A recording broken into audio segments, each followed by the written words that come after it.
పూరా లోకల్.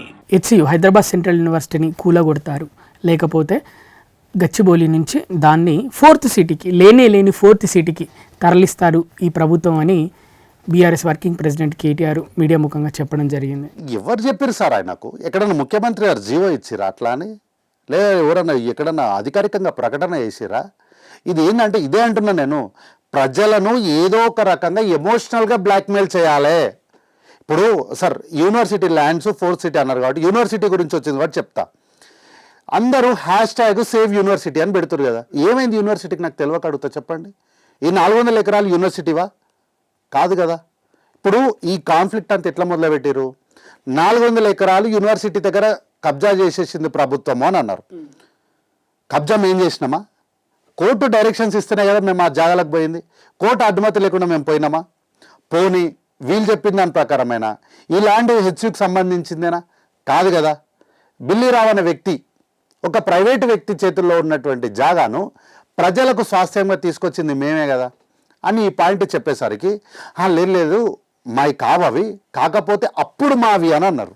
మరి ఇప్పుడు ఎటువైపు మళ్ళీ గాలి? ఇప్పుడు భూమి ఏమో ప్రభుత్వం అని చెప్తున్నారు, స్టూడెంట్స్ కూడా మీరు క్లియర్గా చెప్పారు. ఇప్పుడు ఒకటి మీటింగ్ కూడా ఏర్పరిచారు, సమీక్షలు అవన్నీ ఇప్పుడు జరుగుతున్నాయి. మరి ఏంటి ఫైనల్గా అసలు దేని మీద సెంటిమెంట్ ఏమన్నా ఏం జరుగుతుందా?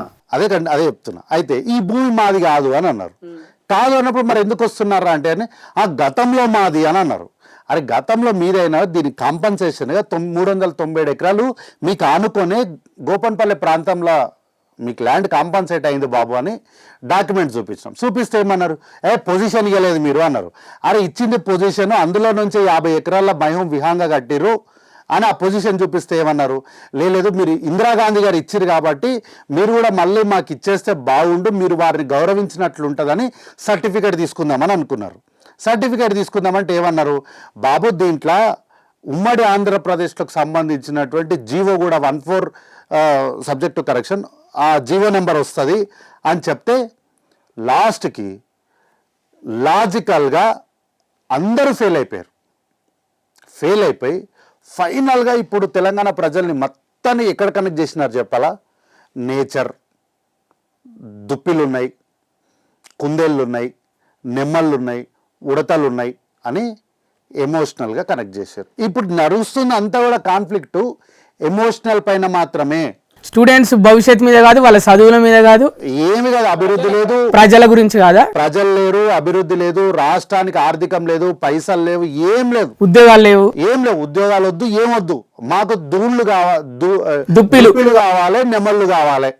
ఇంకా దీని మీద నడుస్తుంది ఇప్పుడు. అంటే ఇంతకుముందు గతంలో నెమళ్ళు దుప్పిలు చచ్చిపోయినప్పుడు మరి ఎవరు మాట్లాడలేదా? ఇప్పుడే మాట్లాడుతున్నారు. ఇంతకుముందు మెడకాయ మీద మళ్ళీ చెప్తున్నా, I stand by this word, మెడకాయ మీద తలకాయ ఉన్న పర్యావరణవేత్త ఎవడో రమ్మని చెప్పండి. ఆ రోజు మైహోం విహాంగా కట్టినప్పుడు ఆ రోజు మీకు దుప్పులు కనిపించలేదా? లేళ్లు కనిపించలేదా?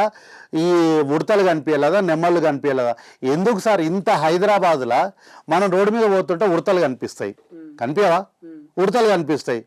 మరి ఏం చేద్దాం? మరి ఇండ్లు ఇవన్నీ తీసేసి మళ్ళీ అడవి చేద్దాం రండి. మళ్ళీ మేము డిఫారెస్టేషన్ చేస్తలేంరా నాయన అంటే కూడా మళ్ళీ మీరు చేస్తున్నారు అంటారు. మీరు కట్టిన ఇల్లు ఏడుందిరా అంటే అది మొత్తం తీయలేదు కదా అని ఒక స్నేహితురాలు నాతో మాట్లాడుతుండే ఈరోజు పొద్దున. అమ్మ మీరు మొత్తం తీసేస్తున్నారు, కల్వకుంట్ల చంద్రశేఖరరావు కొంచెమే తీసంటే అరే కొంచెం తీస్తే ఓకేనా అని అడిగిన. ఓకే అన్నది.